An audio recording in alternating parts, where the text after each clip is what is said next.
Olá a todos, aqui é o professor Cláudio e hoje para falar acerca do quanto que a neurociência pode nos ajudar a entender a cabeça de um filósofo ou o potencial criativo, o potencial de produzir ideias de um filósofo. Para isso, eu vou recorrer a este livro, O Cérebro Criativo, da neurocientista Shelley Carson, e o quanto que o conceito dela, ou uma das formas de se compreender o cérebro criativo, me reportou a figura de Tales de Mileto, o pai da filosofia, e me ajudou, de certo modo, a entender como ou o que, de repente, contribuiu de forma determinante para que Tales de Mileto criasse, porque, na verdade, Tales de Mileto cria essa forma de conhecimento nova chamada filosofia lá no sexto século antes de Cristo. Eu vou falar sobre esta leitura neurocientífica acerca do cérebro de um filósofo, mais especificamente acerca do cérebro de Tales de Mileto, mas para isso eu quero te convidar para se inscrever em nosso canal, a nos ajudar na divulgação deste espaço. Este é um espaço por meio do qual nós divulgamos conhecimento. Nos ajude a fim de que nós possamos levar essas aulas aqui ministradas, aqui dadas a um número cada vez maior de pessoas. Se inscreva e nos ajude na divulgação deste espaço. Bem, dentre tantos aspectos que a Shelley Carson, neurocientista, apresenta, desenvolve acerca do cérebro criativo, uma dessas características me chamou bastante a atenção, porque esta característica me reportou intuitivamente a figura de Tales de Mileto.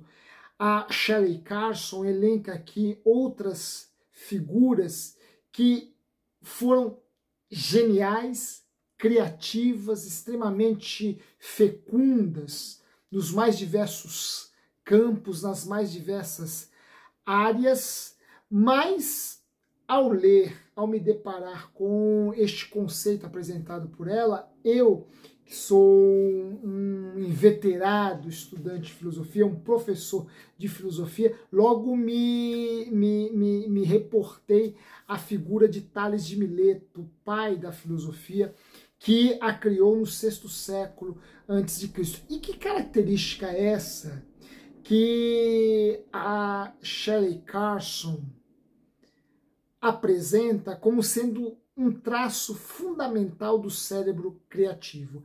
Esta característica é o pensamento divergente.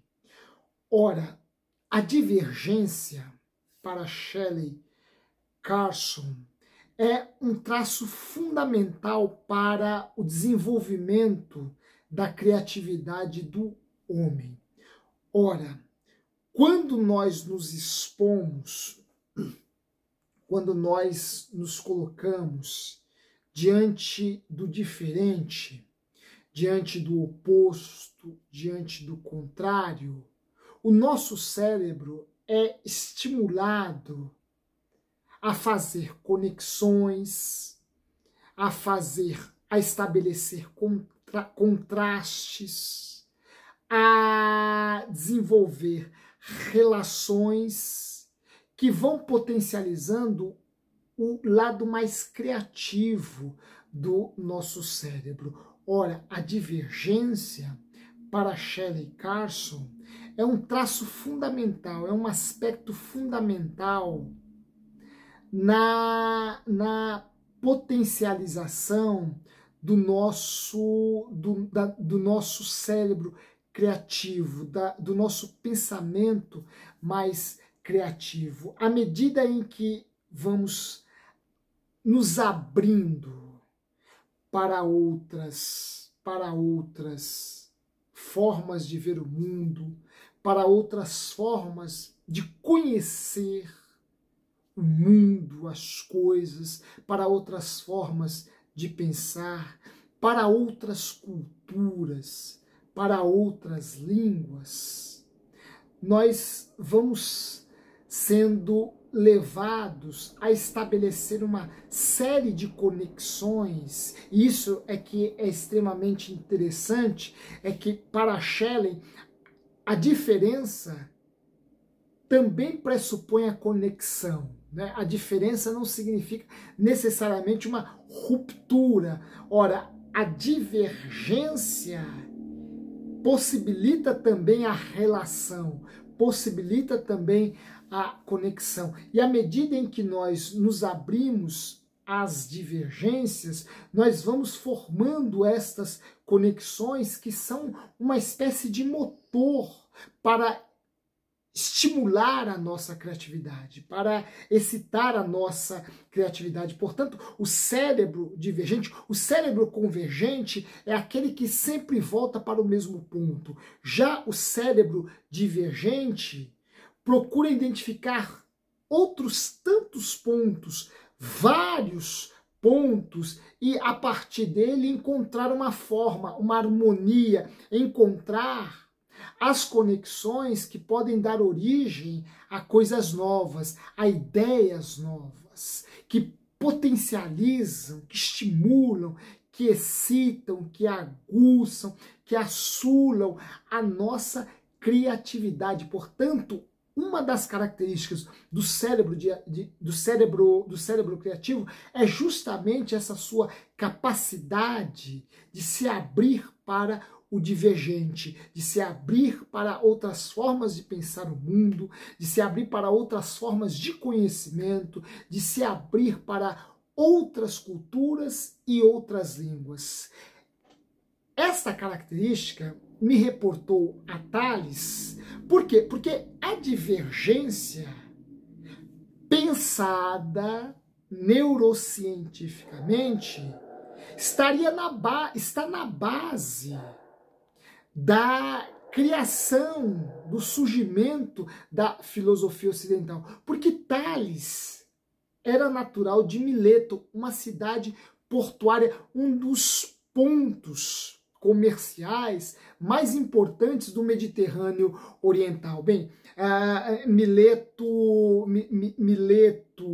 que ficava mais na parte, hoje fica na região da Turquia, portanto ficava mais na parte asiática da região, que naquele período, no sexto século a.C., era uma região anexada à geografia grega. Hoje Mileto pertence à Turquia, na verdade toda aquela região da Ásia ali que um dia foi grega, hoje pertence à Turquia. E Mileto nos legou dois grandes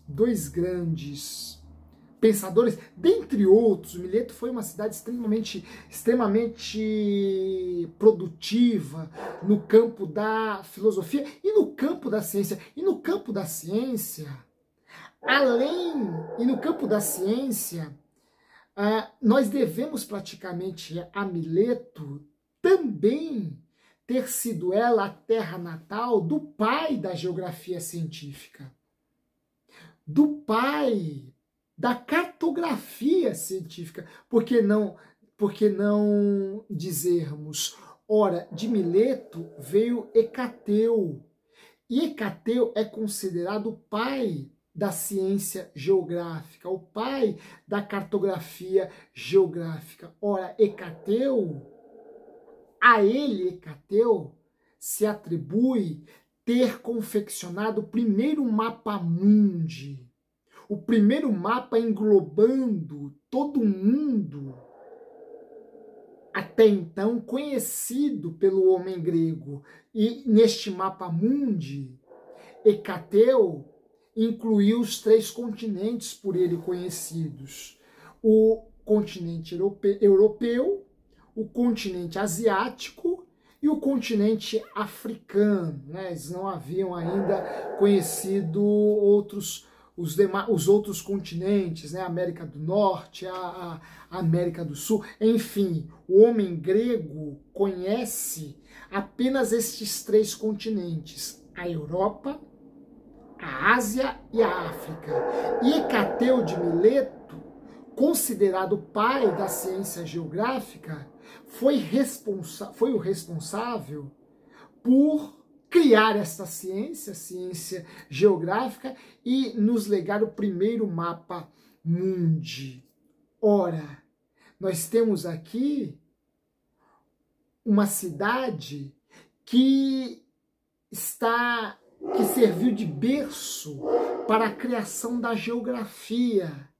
E ela também serviu de berço para a criação da filosofia, pois a Tales de Mileto devemos a origem, a invenção, a criação da filosofia. E em que medida, em que medida isso nos reporta a teoria da Schelling-Carlson? Ora, na medida em que Mileto era uma cidade portuária, portanto, Mileto era uma cidade extremamente aberta a outras culturas e a outras línguas. Ora,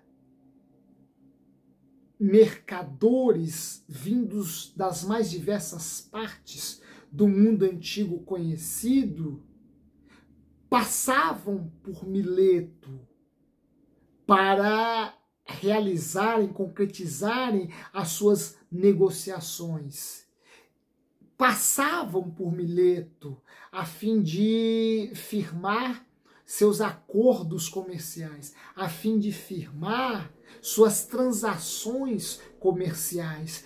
Uma cidade portuária importante como Mileto era um espaço extremamente receptivo, fecundo para a diversidade.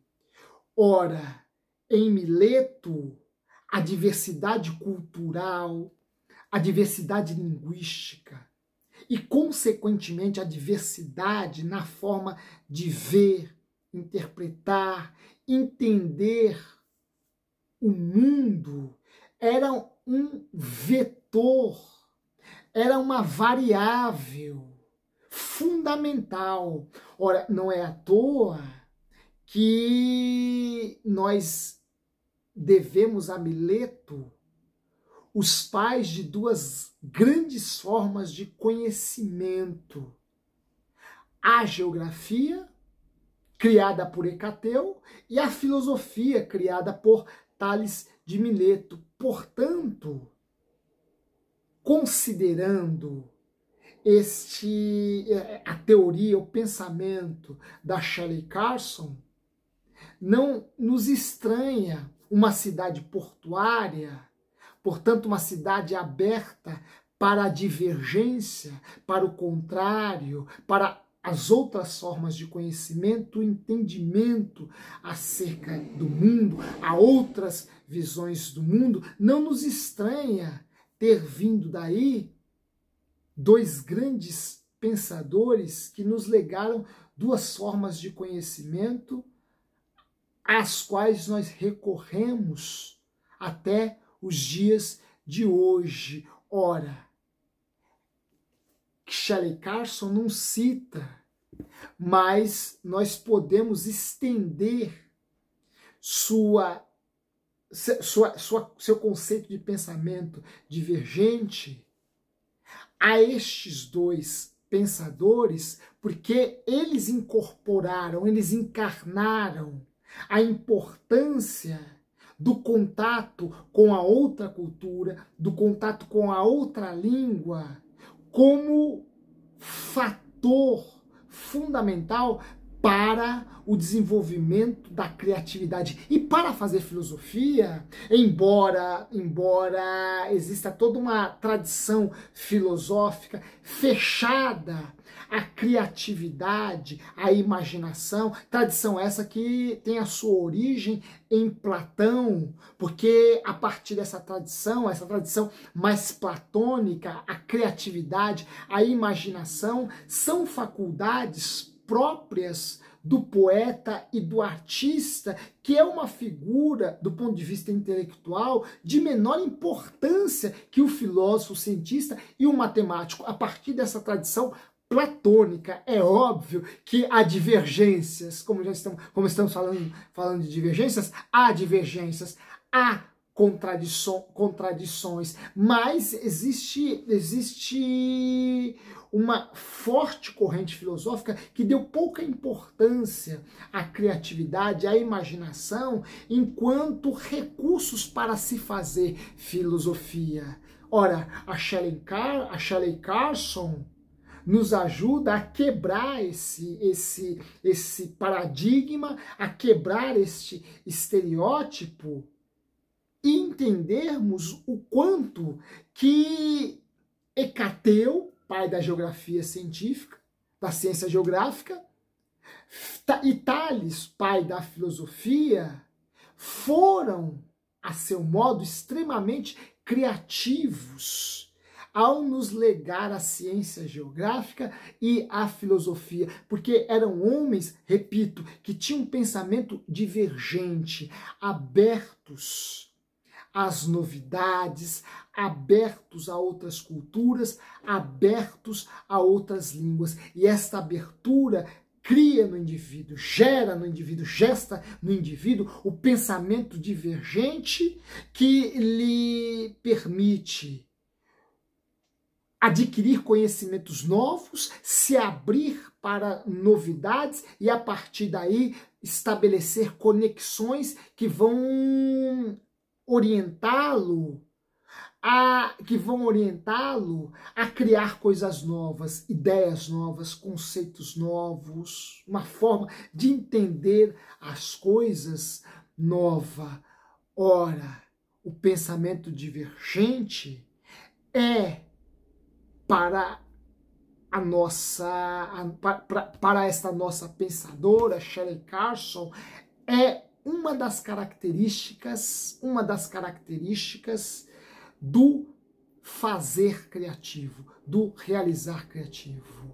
Como se não bastasse, hoje mais do que nunca nós precisamos deste pensamento divergente, porque num mundo extremamente polarizado como o mundo no qual estamos vivendo, num mundo em que os indivíduos cada vez mais se fecham em seu mundo e não têm sensibilidade para se abrir para o novo, para o diferente, para o outro, mais do que nunca nós precisamos ler livros como este, para encontrarmos, para sermos convencidos do quanto que a divergência é construtiva, a divergência é produtiva, a divergência estimula a nossa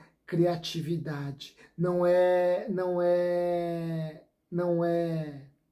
sem razão, não é casual que quanto mais nos fechamos em nossas bolhas, em nossos mundos, em nossos polos extremados, mais caricaturais são as nossas ideias, mais caricaturais são a nossa forma de ver as coisas, mais caricaturais são a nossa forma de compreender as coisas. Ora, neste mundo polarizado, onde as pessoas cada vez mais têm dificuldade em se abrir para o outro, para o novo, para o diferente, para outras culturas, para outras línguas, para outras formas de ver o mundo, deste mundo fechado, polarizado, só pode surgir o caricatural, o raso, o que não tem nenhuma relevância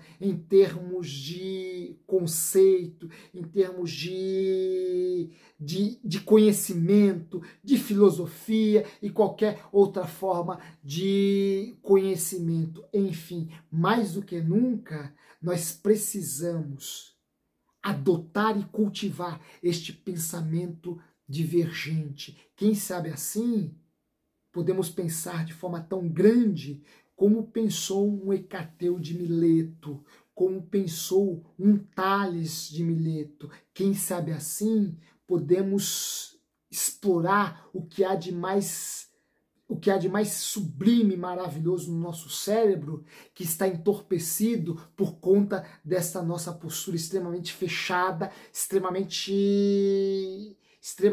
polarizada, extremamente encerrada em seu próprio mundo. Ora, se adotarmos o pensamento, ao adotarmos o pensamento divergente, nós podemos